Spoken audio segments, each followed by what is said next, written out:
ಅನ್ನಭಾಗ್ಯದಲ್ಲಿ ಮಹತ್ವದ ಬದಲಾವಣೆ ಆಗಿದೆ, ಮಹತ್ವದ ತೀರ್ಮಾನವನ್ನ ಕೈಗೊಳ್ಳಲಾಗಿದೆ. ಇನ್ನು ಮುಂದೆ ಈ ಹಣದ ಬದಲು 5 ಕೆಜಿ ಅಕ್ಕಿಯನ್ನ ನೀಡೋದಕ್ಕೆ ಈಗ ನಿರ್ಧಾರವನ್ನ ಮಾಡಲಾಗಿದೆ. 2 ತಿಂಗಳಿಂದಲೂ ಕೂಡ ಈ 5 ಕೆಜಿ ಅಕ್ಕಿಯ ಬದಲಾಗಿ ಬರಬೇಕಾದಂತಹ ಹಣ ಕೂಡ ವಿಳಂಬ ಆಗಿತ್ತು. ಈಗ ಇನ್ನು ಮುಂದೆ ಹಣದ ಬದಲು 5 ಕೆಜಿ ಅಕ್ಕಿ. ಅನ್ನಭಾಗ್ಯದಲ್ಲಿ ಮಹತ್ವದ ಬದಲಾವಣೆ ಇನ್ನು ಮುಂದೆ. ಇಲ್ಲಿವರೆಗೂ ಕೂಡ 5 ಕೆಜಿ ಅಕ್ಕಿ ಅಷ್ಟೇ ನೀಡಲಾಗಿತ್ತು. ಇನ್ನು ಮುಂದೆ 10 ಕೆಜಿ, ಟೋಟಲ್ ಆಗಿ 10 ಕೆಜಿ ಅಕ್ಕಿ ಸಿಗಲಿದೆ. ಅದು ಈ ತಿಂಗಳಿನಿಂದಾನೇ ಜಾರಿಯಾಗ್ತಾ ಇದೆ. ರಾಜ್ಯದ ಜನರಿಗೆ ಸಿಗಲಿದೆ 10 ಕೆಜಿ ಅಕ್ಕಿ. ಕೇಂದ್ರದಿಂದ ಅಕ್ಕಿ ಖರೀದಿಗೆ ಈಗ ರಾಜ್ಯ ಸರ್ಕಾರ ಮುಂದಾಗಿದೆ. 5 ಕೆಜಿ ಅಕ್ಕಿ ಖರೀದಿಸಿ ಒಬ್ಬರಿಗೆ 10 ಕೆಜಿಯನ್ನ ನೀಡೋದಕ್ಕೆ ನಿರ್ಧಾರವನ್ನ ಮಾಡಲಾಗಿದೆ. ಮಹತ್ವದ ತೀರ್ಮಾನವನ್ನ ಕೈಗೊಂಡಿರೋದು ಆಹಾರ ಸಚಿವ KH ಮುನಿಯಪ್ಪ ಮಹತ್ವದ ಆದೇಶವನ್ನ ಹೊರಡಿಸಿದ್ದಾರೆ. ಈಗ ಕೇಂದ್ರದಿಂದ ಅಕ್ಕಿಯನ್ನ ತಗೊಂಡು 5 ಕೆಜಿ ಅಕ್ಕಿ ಕೇಂದ್ರದಿಂದ ಆರಂಭದಲ್ಲೇ ಕೇಳಿದ್ರು. ಅನ್ನಭಾಗ್ಯ ಯೋಜನೆ ಯಾವಾಗ ಆರಂಭ ಆಯ್ತು, ಘೋಷಣೆ ಆಯ್ತು, ಆ ಸಂದರ್ಭದಲ್ಲೇ ಆ ಬೇಡಿಕೆಯನ್ನ ಇಟ್ಟಿದ್ರು. ಆದರೆ ಆ ಸಂದರ್ಭದಲ್ಲಿ ಇರಲಿಲ್ಲ ಅನ್ನುವಂಥ ಮಾತನ್ನ ಕೇಂದ್ರ ಕೂಡ ಹೇಳಿತ್ತು. ಆ ನಂತರದಲ್ಲಿ ಆದಂಥ ಒಂದಷ್ಟು ಮಾತುಗಳು, ಚರ್ಚೆಗಳು ಅದೆಲ್ಲವೂ ಕೂಡ ಗೊತ್ತಿರುವಂಥ ವಿಚಾರ. ಆದರೆ ಈಗ ಕೇಂದ್ರದಿಂದ ಆ 5 ಕೆಜಿ ಅಕ್ಕಿ, ಎಕ್ಸ್ಟ್ರಾ 5 ಕೆಜಿ ಅಕ್ಕಿ ಏನಿದೆ, 2025ರ ಮಹಾಶಿವರಾತ್ರಿಗೆ ಸ್ವಾಗತ.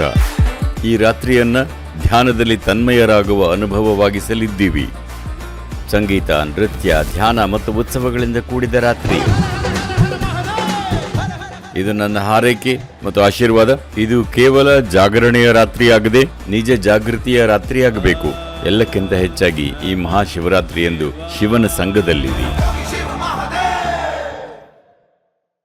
ಅದನ್ನ ರವಾನೆ ಮಾಡೋದಕ್ಕೆ ಈಗಾಗಲೇ ಲಭ್ಯ ಆಗಿದೆ ಅನ್ನುವಂಥ ಮಾಹಿತಿ. ಹಾಗಾಗಿ ಲಭ್ಯ ಇರುವಂಥ ಕಾರಣದಿಂದಾಗಿ 5 ಕೆಜಿಯ ಜೊತೆಗೆ ಮತ್ತೈದು ಕೆಜಿ ಸೇರಿಸಿ ಹಣದ ಬದಲಿಗೆ 5 ಕೆಜಿ ಅಕ್ಕಿಯನ್ನ ಪ್ರತಿ ಸದಸ್ಯನಿಗೆ ಒಟ್ಟಾರೆಯಾಗಿ 10 ಕೆಜಿ ಅಕ್ಕಿಯನ್ನ ಈಗ ನೀಡುವಂಥ ಮಹತ್ವದ ನಿರ್ಧಾರವನ್ನ ಕೈಗೊಳ್ಳಲಾಗಿರುವುದು. KH ಮುನಿಯಪ್ಪ ಮಹತ್ವದ ಆದೇಶವನ್ನ ಕೂಡ ಹೊರಡಿಸಿದ್ದಾರೆ. ಆ ಆದೇಶ ಪ್ರತಿಯನ್ನ ಕೂಡ ಗಮನಿಸ್ತಾ ಇದ್ದೀವಿ ಸ್ಕ್ರೀನ್ ಮೇಲೆ. ಮತ್ತಷ್ಟು ಡೀಟೇಲ್ಸ್ ಅನ್ನ ನೀಡ್ತಾರೆ ನಮ್ಮ ಪ್ರತಿನಿಧಿ ದೀಪಾ, ನೇರ ಸಂಪರ್ಕದಲ್ಲಿ ಜಾಯಿನ್ ಆಗ್ತಾ ಇದ್ದಾರೆ. ದೀಪಾ, ಗಮನಿಸ್ತಾ ಇದ್ದೀವಿ ಆರಂಭದಿಂದಲೂ ಕೂಡ ಈ ಅನ್ನಭಾಗ್ಯ ಯೋಜನೆ ಯಾವಾಗ ಘೋಷಣೆ ಆಯಿತು ಆವಾಗಿನಿಂದಲೂ ಕೂಡ ಕೇಂದ್ರದಿಂದ ಅಕ್ಕಿ ಸಪ್ಲೈ ಆಗ್ತಾ ಇಲ್ಲ, ಅಲ್ಲಿ ಲಭ್ಯ ಇಲ್ಲ ಅನ್ನುವಂಥ ವಿಚಾರಗಳು, ಸಾಕಷ್ಟು ವಿವಾದಗಳು ಕೂಡ ಆಗಿತ್ತು, ಚರ್ಚೆಗೂ ಕೂಡ ಕಾರಣ ಆಗಿತ್ತು. ಆದರೆ ಈಗ 10 ಕೆಜಿ ಅಕ್ಕಿಯನ್ನ ಕೊಡೋದಕ್ಕೆ ಸರ್ಕಾರ ತೀರ್ಮಾನ ಮಾಡಿದೆ. ಡೀಟೇಲ್ಸ್ ಅನ್ನ ಕೊಡ್ತಾ ಹೋಗೋದಾದ್ರೆ ದೀಪಾ.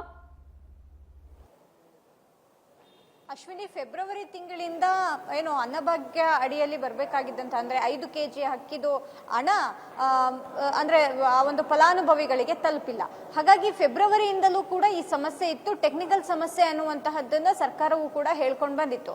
ಆದ್ರೆ ಅದೆಲ್ಲದಕ್ಕೂ ಕೂಡ ಸ್ಪಷ್ಟನೆ ಕೊಡೋದಕ್ಕೆ ಇವತ್ತು ಆಹಾರ ಸಚಿವ ಮುನಿಯಪ್ಪ ಒಂದು ಸುದ್ದಿಗೋಷ್ಠಿಯನ್ನ ಕರೆದಿದ್ದಾರೆ. ಇದರಲ್ಲಿ ಪ್ರಮುಖವಾದಂತಹ ವಿಚಾರ ಏನು ಅಂತಂದ್ರೆ 5 ಕೆಜಿ ಅಕ್ಕಿಯ ಬದಲು ಈಗ ಅದರ ಹಣವನ್ನ ಹಾಕೋದಿಕ್ಕೆ ಯಾಕೆ ಸಾಧ್ಯ ಆಗ್ತಿಲ್ಲ ಅನ್ನುವಂತಹದ್ದು, ಜೊತೆಗೆ ಆ ಹಣದ ಬದಲು 5 ಕೆಜಿ ಅಕ್ಕಿಯನ್ನೇ ಫಲಾನುಭವಿಗಳಿಗೆ ನೀಡಿದ್ರೆ ಉತ್ತಮ ಅನ್ನುವಂತಹ ನಿರ್ಧಾರಕ್ಕೆ ಬಂದಂತಿದೆ. ಹಾಗಾಗಿ ಒಂದು ಪ್ರಕಟಣೆಯನ್ನು ಕೂಡ ಹೊರಡಿಸಿರುವಂತಹದ್ದು. ಆ ಸಂಬಂಧ ಅಧಿಕೃತವಾದ ಮಾಹಿತಿಯನ್ನ ನೀಡೋದಕ್ಕೆ ಇವತ್ತು ಸುದ್ದಿಗೋಷ್ಠಿಯನ್ನ ಕರೆದಿರುವಂತದ್ದು.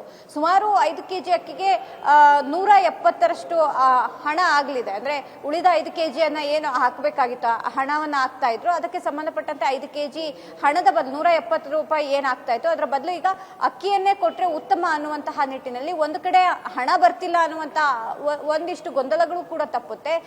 ಅಕ್ಕಿಯನ್ನ ಜನರಿಗೂ ಕೂಡ ಕೊಟ್ಟಂಗಾಗುತ್ತೆ ಅನ್ನುವಂತಹದ್ದು. ಇದರ ಜೊತೆಗೆ ಮತ್ತೊಂದು ಏನಂತಂದ್ರೆ ಮುಕ್ತ ಮಾರುಕಟ್ಟೆಯಲ್ಲಿ ಈಗ ಅಕ್ಕಿ ದರ ಕಡಿಮೆ ಆಗಿರೋದ್ರಿಂದ, ಅಂದ್ರೆ 22 ರೂಪಾಯಿಗೆ ಅಕ್ಕಿ ದರ ಆಗಿದೆ ಅನ್ನುವಂತ ಮಾಹಿತಿ ಇದೆ. ಆ ಅಕ್ಕಿ ದರ ಕಡಿಮೆ ಆಗಿರೋದ್ರಿಂದ ಜನರಿಗೆ ಅದರ ಹಣದ ಬದಲು ಅಕ್ಕಿಯನ್ನೇ ಕೊಟ್ರೆ ಉತ್ತಮ ಅನ್ನುವಂತಹ ನಿಟ್ಟಿನಲ್ಲಿ ಒಂದು ನಿರ್ಧಾರಕ್ಕೆ ಬಂದಂತಿದೆ.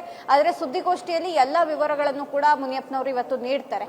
ಆದ್ರೆ ಫೆಬ್ರವರಿ ತಿಂಗಳಿಂದಲೂ ಕೂಡ ಈ ಅನ್ನಭಾಗ್ಯ ಯೋಜನೆಯಡಿ ಹಣ ಬರ್ತಿಲ್ಲ ಅನ್ನುವಂತಹದ್ದು ದೊಡ್ಡ ಟೀಕೆಗೆ ಕಾರಣ ಆಗಿತ್ತು. ವಿಪಕ್ಷಗಳು ಕೂಡ ದೊಡ್ಡ ಮಟ್ಟಿನಲ್ಲಿ ಟೀಕಾ ಪ್ರಹಾರವನ್ನ ಮಾಡ್ತಾ ಇದ್ರು. ಸರ್ಕಾರ ಗ್ಯಾರಂಟಿಗಳನ್ನ ಘೋಷಣೆ ಮಾಡಿದ್ರು, ಆದ್ರೆ ಸರಿಯಾದ ರೀತಿಯಲ್ಲಿ ಪಾಲಿಸ್ತಿಲ್ಲ ಅನ್ನುವಂಥದ್ದು. ಯಾಕಂದ್ರೆ ಗೃಹಲಕ್ಷ್ಮಿ ಯೋಜನೆಯ ಹಣ ಕೂಡ 3-4 ತಿಂಗಳಿಂದ ಬಂದಿಲ್ಲ ಅನ್ನುವಂತಹದ್ದು, ಅದರ ಜೊತೆಗೆ ಅನ್ನಭಾಗ್ಯದೂ ಕೂಡ ಹಣ ಸಿಗ್ತಾ ಇಲ್ಲ ಜನರಿಗೆ ಅನ್ನುವಂತಹ ನಿಟ್ಟಿನಲ್ಲಿ ಟೀಕೆಗಳು ಕೇಳಿ ಬಂದಿತ್ತು. ಹಾಗಾಗಿ ಈ ನಿರ್ಧಾರ ತೆಗೆದುಕೊಂಡಂತಿದೆ. ಆದ್ರೆ ಎಲ್ಲದಕ್ಕೂ ಕೂಡ ಮುನಿಯಪ್ಪನವರ ಸ್ಪಷ್ಟನೆ ಇಲ್ಲಿ ಅಗತ್ಯವಾಗಿದೆ. ಈಗ ಪತ್ರಿಕಾ ಪ್ರಕಟಣೆ ಒಂದು ಹರಿದಾಡ್ತಾ ಇರುವಂತಹದ್ದು, ಆದ್ರೆ ಇದೀಗ ಅವರ ಸುದ್ದಿಗೋಷ್ಠಿಯಲ್ಲಿ ಯಾವ ರೀತಿಯಾಗಿ ಅಕ್ಕಿ ಸರಬರಾಜು ಆಗುತ್ತೆ, ಯಾರ್ಯಾರಿಗೆ ತಲುಪುತ್ತೆ ಅನ್ನುವಂತಹದ್ದು 170 ಹಣದ ಬದಲು ಅಕ್ಕಿಯನ್ನ ಅಂದ್ರೆ ಸಾಮಾನ್ಯವಾಗಿ ತಿಂಗಳ ಏನು ಕೊಡ್ತಾ ಇದ್ದಾರೆ ಅಕ್ಕಿ, ಆ ಸಮಯದಲ್ಲಿಯೇ ಆ ಅಕ್ಕಿಯು ಕೂಡ ಅದು ಈ ತಿಂಗಳಿಂದಲೇ ಸಿಗುತ್ತಾ ಅನ್ನುವಂತಹದ್ದು ಎಲ್ಲದಕ್ಕೂ ಕೂಡ ಅವರ ಸುದ್ದಿಗೋಷ್ಠಿಯಲ್ಲಿ ಸ್ಪಷ್ಟನೆ ಸಿಗಲಿದೆ.